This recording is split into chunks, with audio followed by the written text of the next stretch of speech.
Namaste. I am Gloria Grace, the light messenger and creator of the Love Method.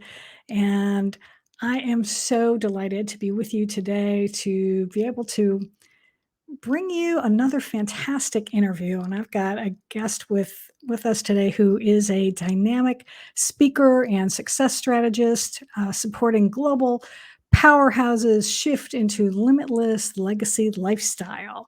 And having led $1 million plus sales teams to award-winning victory time and again, Yvonne Nobles specializes in guiding those who walk the road less traveled by to rewrite their narrative and be fully seen and celebrated.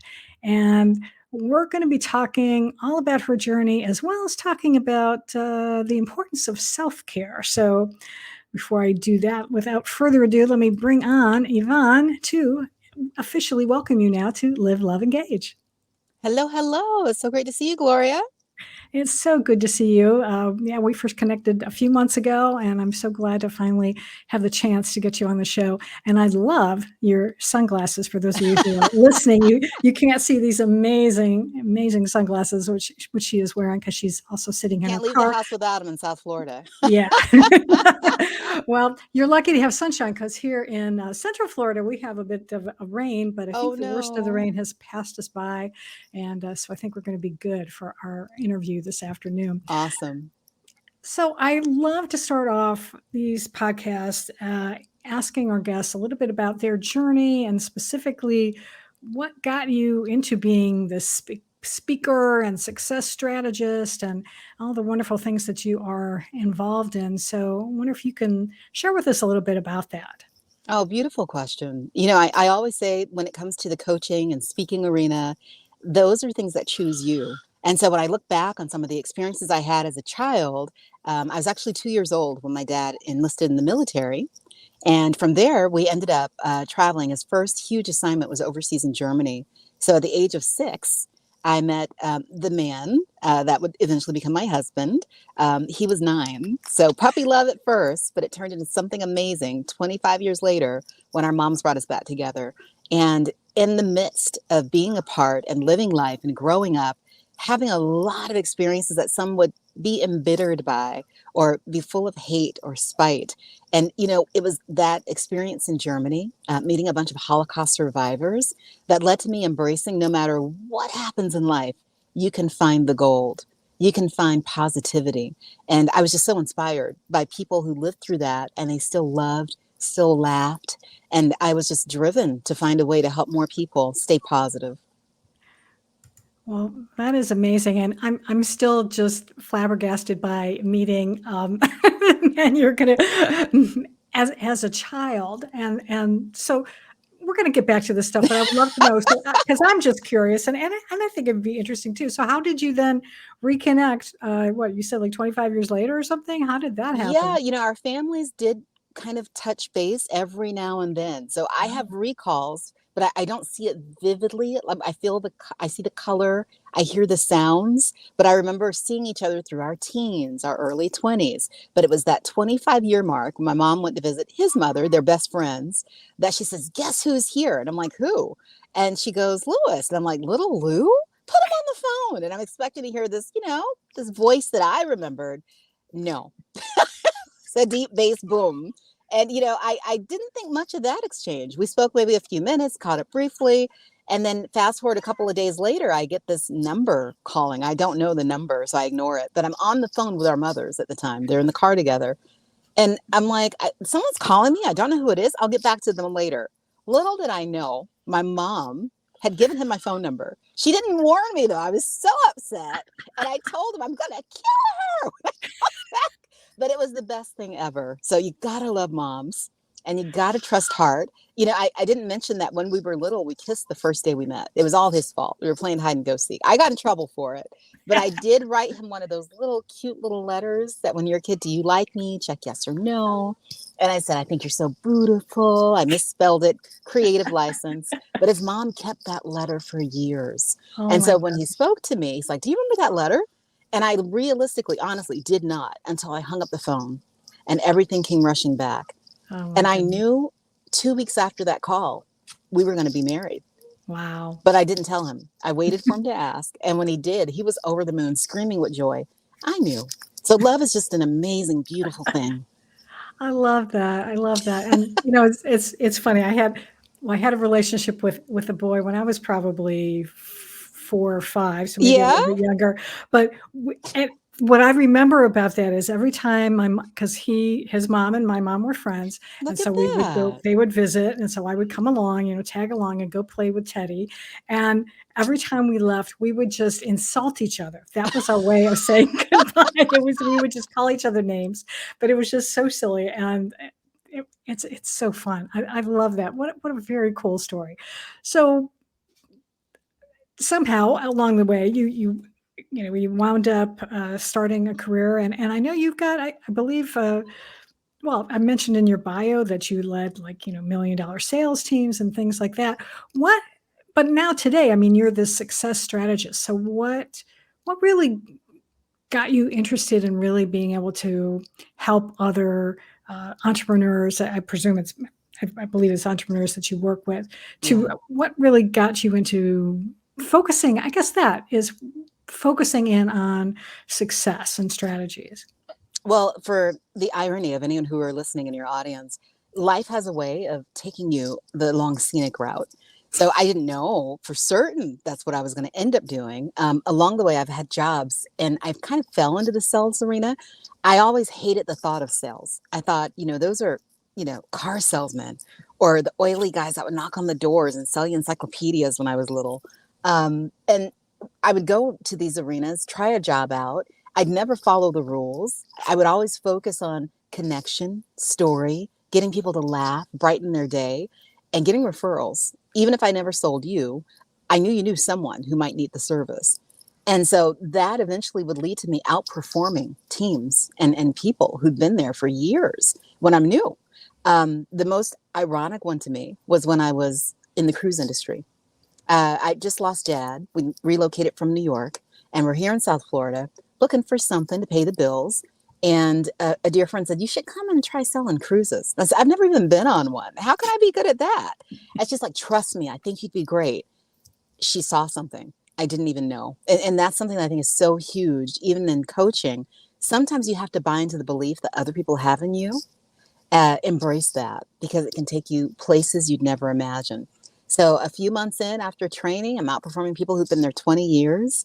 And eventually I was asked to manage and motivate and lead others that were selling as well and give them that secret sauce that it's not really about the product or the service. It's all about the connection. So in doing that, however, the pandemic shows up. Everyone knows what happened to the cruise industry then. And even though it became a little toxic, because we kept rescheduling and we were working extra long hours and no one knew when the cruise ships would move again. I started supporting people. People had lost their jobs and their livelihoods. They lost their relatives and their friends, and they needed someone to talk to. And having that calming voice on the phone, even though a stranger, someone that wouldn't judge, I realized the time was right. So I was ready to just jump into it full time. And it's been amazing ever since. Mm. Yeah, that's been the story for a lot of different people during the pandemic. Really led to these amazing pivots. But I do want to focus in on the important point that you shared right at the beginning of your story, and what you've been able to now tap into is that selling. Yeah, because I know when I first started my business too, I was like, I don't want to be, I don't want to sell. It's like, but I have to sell if I want to be able to be in business. But you had that stereotypical image. But I love how you said that you focused in on relationships. Ultimately, that's really what it is. Yes. So I mentioned at the very beginning that we were going to talk about self-care. So what is what's your belief around the importance of self-care when it comes to being an entrepreneur? Great question. I think, unfortunately, it is sorely neglected. Mm. And it's one of those things that people assume is optional or a nice to have. But I'm on a mission to enforce it is a need to have, it is necessary. And ironically, it can take you to new heights. You can't, it's as if you have to slow down to speed up. So when you find that things are overwhelming and crazy and you're not getting the results you want, step away, take a break. So, case in point, I worked that job in the cruise industry a full year before I went on a cruise myself. And I borrowed from the memories and experiences of others as I was describing and painting the picture on the phone. It wasn't until my husband and I went on our first cruise that I realized what all the buzz was about. And I came home a new woman every time. So you fast forward to our first cruise after the pandemic, and I'd manifested a particular ship. When I heard 3 years prior it was getting built, I said, we're going to be on that ship and our first suite at sea. And it happened.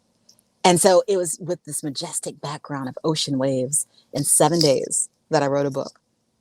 And so I realized when you step away and you pour into yourself, you can accomplish things that seem miraculous. But the key is to take the break. Mm. Yeah, that's for sure.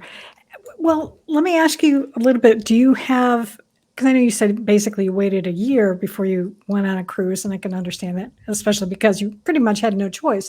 But Mm-mm. has there been any other time in your life, even when you were working for other people, where you didn't put yourself first, where you weren't taking care of It yourself? almost And what feels happened? like, yeah, I feel like I'm speaking on behalf of a woman, not just in America, but around the world. When what we do is we're putting so much effort and energy into taking care of everyone around us. So, first thought would be your children, your spouse, your family, but that extends to your job or your business because the majority of your waking hours are probably spent with your livelihood. And so, when you do that to the neglect of yourself, then the question becomes, well, who's taking care of you? So, yeah, that was definitely my experience for many years. It led to burnout. I didn't even know exactly what was the trigger or what was going on. I thought it was, I was always looking for an external thing to blame. And then, fortunately, I had a dear friend who held up the mirror and explained one job in particular that I was complaining. They're taking advantage of me and I can't handle. We were on a break together, and he said, well, is it happening only because you're allowing it? I tell you, Gloria, I went back from that break and I told them, I gave them an ultimatum. I said, 2 weeks, I'm giving you notice unless you allow me to move into a role that is less stressful. I had to fight for me. And do you know, when I left that role, they split it not into two, but into three. I was doing three people's jobs. And mind you, if they did that, that means it probably needed five people. They were willing to settle with, okay, we'll bring three in here. And that was Sure. such a big life lesson for me, to always be your strongest advocate and making sure that you're taking care and taking time so you can be there for the ones that, you love. Yeah, absolutely. I've counseled my own clients on that as well, is that you have to be able to, well, it's the old analogy about the flight attendants on the airplane. You've got to be able to put the oxygen mask on yourself first, because Yes. otherwise, if you want to be able to take care of anybody else, you can't do it if you're unconscious, and that can manifest as being burnt out or stressed out or becoming physically sick if you don't take your self-care, mental care as well as physical care, and doing that. So I'm glad that you learned your lesson. So for those who are watching this podcast today or listening to it, and they're saying, yeah, I'm really feeling stressed out, I want to be able to put myself first, where do I start? What do you recommend? Mm. I always say baby steps because it's going to feel foreign and you may even go through some guilt when you start putting that time on you instead of with others. The beauty of it is once you start acquiescing and really embracing the freedom that comes with, wow, I don't have to be encumbered or fettered to my desk, or I don't have to be available for calls 24/7. Once you kind of step away from that hustle culture, you that feeling, that energy is something that starts transforming you. So, for example, if it means 15 minutes taking a walk, if it means doing a deep breathing exercise, if your thing is writing, journal, poetry, get your emotions and your feelings and your thoughts onto paper. If you're not much of a writer, but things are coming to you and you need to get them out, maybe you can just do voice memos on your devices. You probably hear my pet in the background. So, embracing having a little puppy or a kitten, whatever you can do to step away from burdens and realize and reconnect with your why, it makes such a big difference. And again, Mm. start small and just grow from there. Yeah, I agree with that 100%. It's like any other type of activity or habits that you wanna build, you've gotta just start. Don't try to do everything at once, but Mm-mm. if you can just start with those small steps, that is the way that you can have that long-term success and being able to do that, so I appreciate you sharing that with us. Is there any type of myth, would you say, or something, or maybe even not a myth necessarily, but let's say a, how do I wanna say this? Commonly held belief, that's what I'm looking for. Commonly held belief around self-care or that you passionately disagree with? I'm recently embracing that there tends to be a bunch of emphasis on work life balance, but Mm, that is nearly unachievable for some people because of the many obligations that they do have at home. And I think the pandemic uncovered a lot of those. So you had the woman that once upon a time was just going to work, but now she's at work with the kids, with the housework, and with everything else that came with it. So instead, I think it's more about work life integration, how you look for finding a way to incorporate both of those pieces into your identity without feeling overwhelmed. So that's going to be different for every individual. It's going to be different, even depending on where you live or what your particular career choices are. So, what I do is I was so excited by this. I'm launching a product wherein I coach you on a cruise. So, I literally force you to leave your normal day to day environment and kidnap you, take you away so that you can just be immersed in what it means to have someone else taking care of you and what that reset and that renewal actually does for you so you can show up more powerfully in the lives of those you're taking care of. mm. I love that. What a wonderful concept. I Yeah, I'm just what would you say is the biggest benefit of someone doing this? Because I can feel like someone will still be resisting and saying, "I don't know if that's really something that I should be doing." So what would it's still and I would say also one of the big myths that I've heard is that self-care is selfish. So what would you Mm. say to that? Yeah, so I'll do it in reverse. The self care is selfish component. Selfishness, by definition, is caring only about you to the detriment of anyone around you that needs your support. Self care stems from taking care of yourself so you can take care of those that need you better, longer. And so the benefit is both to you and to those that rely on you. I would go so far as to say the antithesis of that, that the lack of self care or neglecting self care is selfish, because you mentioned earlier that stress makes you physically sick. And doctors have really confirmed stress kills. So if you are in a space, it's like someone who knows they need to eat healthy, but they choose the junk food instead. And so eventually they end up with a condition that takes them away from their family much sooner than necessary. Lacking self care, same deal. You just can't see the benefits as quickly or the detriment of ignoring it. It's something that works under the surface. So I always say it's kind of like a little sequoia seed. It starts out super tiny and it turns into this amazing thing. But just because you can't see it doesn't mean it's not there. So the same Mm, thing with self-care. It is an ongoing process. It takes time, it takes energy, but it is so worth it, not just for the person involved, but all of those, whether it's your workmates, a team you're supporting and leading, your family, because in all of this, Gloria, it really comes down to the next generation. They need the support and guidance from someone who's calm and centered and okay, not frazzled and burnt out because she's doing too much. absolutely. Yeah, and that gives you the opportunity to demonstrate to them that you are worthy to take a break. You're doing this for the family, you're doing it as well as for yourself, but ultimately it's a real act of kindness, of love for someone else by taking care of yourself. Yes. And I know that, my poor mom, God rest her soul, she did not model necessarily taking care of herself very well. And so Yeah. it's, and then left us too soon. So I feel I've And done a so better sorry job. for that. Yeah, well, I appreciate that. She's been gone 20 years now already. I can't believe it. Um, I lost my train of thought, but that's okay. I'll No, come back that's to okay. it. I was going to jump back into the rest of that Yeah. question when you're like, well, what if someone says that's not for me? Oh, I right. will admit I wasn't a believer either until I went through the experience. So, a lot of people take a cruise just for escape. They're running away from life. And the downside is when they get back home, guess what? Problems are still waiting. so, so what's different about this experience is you get away, but you get away on a mission.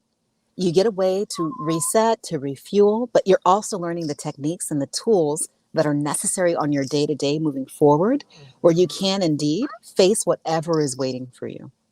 So it's Mhm. a double edged sword. It's a beautiful benefit, and it's almost like a gift that keeps on giving. I love that. I know what I was going to ask you. What is your favorite way to practice self-care? I have like so many. I Well, mean, that's good. some of my favorites are definitely just disconnecting, unplugging, listening to music. Ever since Mhm. I was a tiny tot, I love all kinds of genres.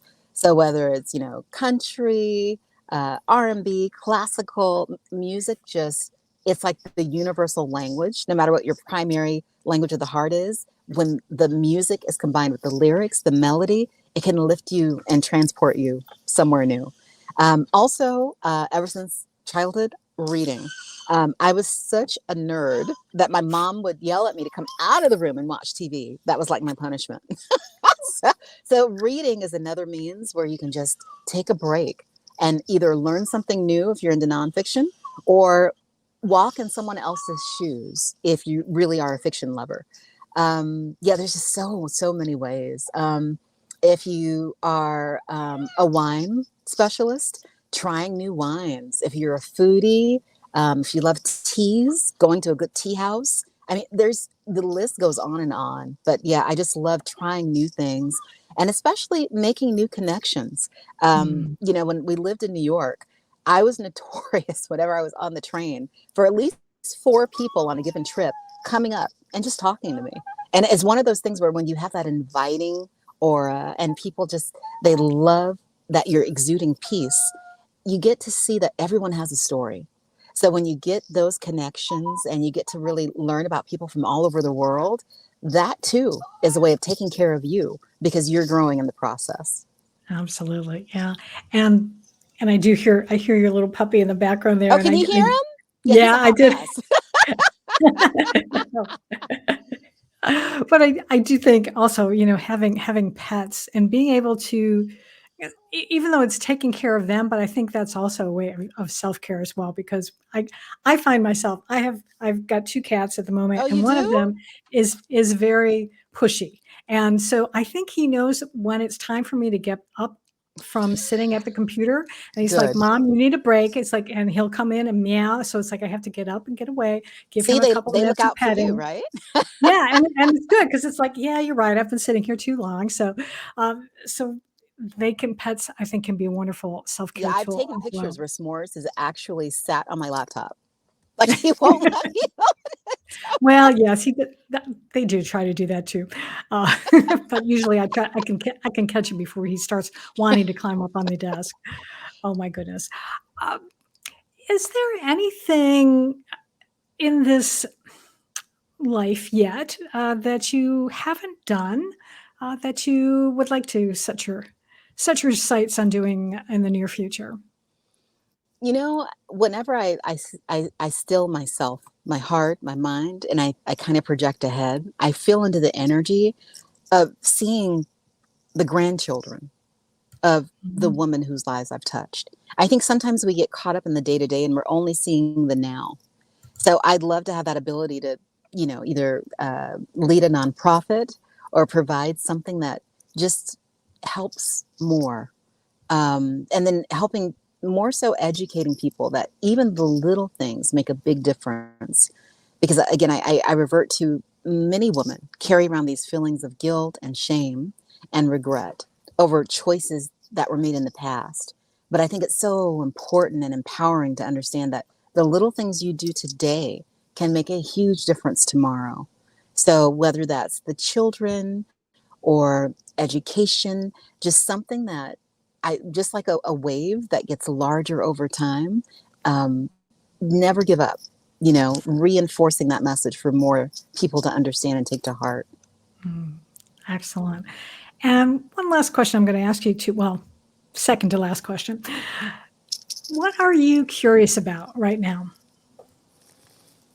Well, the biggest thing that I'm looking at is itineraries for these cruises because even though I'm starting out from South Florida, which is a bit selfish, so I don't have to go far for embarkation, big picture is I'm looking at, doing Greece and the Mediterranean. One of my favorite trips was out of Europe. I started in Lisbon and closed in Barcelona. So I think, that dual impact of giving women the benefit of traveling and escape, but with the intent of building and growing larger in collapse time. Yeah, I'm just learning a lot more about the world and how, even though it seems like a large place, we're really all connected. Absolutely. Yeah. Is there anything else that I didn't ask you about with regards to self-care or just even helping entrepreneurs to be more successful that you'd like to share with our audience?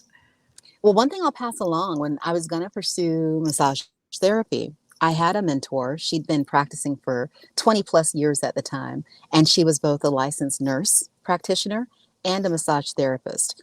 I credit her with giving me my life back. I'd been in a bad car accident, and I'd gone to a bunch of chiropractors and doctors seeking relief and couldn't get what I needed.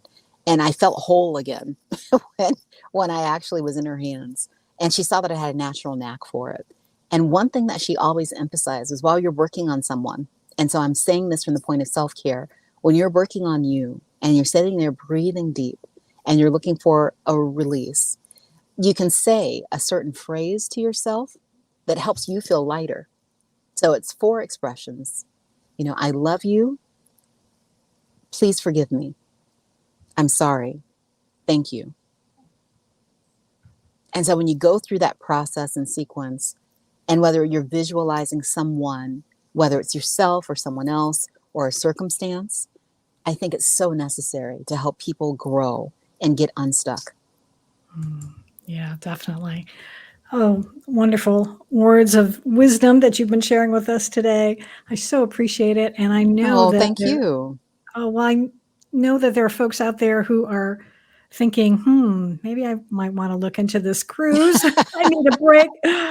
How do I get in touch with Yvonne? Well, I welcome them to send me an email. You can either send it to newuwowcoach@gmail.com. I think you said you have that going across the screen.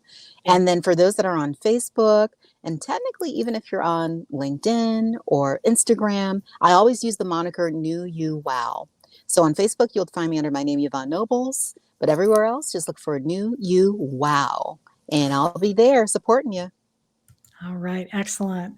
Well, I will have all of that information in the show notes. So if you are listening somewhere where you can't get to a pen or something, just go to liveloveengagepodcast.com. You will find this episode as well as all of our past episodes, and you'll get all that information. So again, thank you so much for taking time out of your schedule and to spend some quality time with us today. I really appreciate it, Yvonne. Oh, it's been a tremendous honor. I count it a privilege. And I'm wishing you and your audience every success going forward. Thank you, Gloria. And I also want to invite all of you who've been listening and watching. If this is your first time, make sure that you're subscribed on your favorite podcast platform or subscribe on YouTube. And what is it? You have to hit the bell or something so you get notifications and all that fun stuff. And until next time, as always, I encourage you to go out and live fully, love deeply, and engage authentically.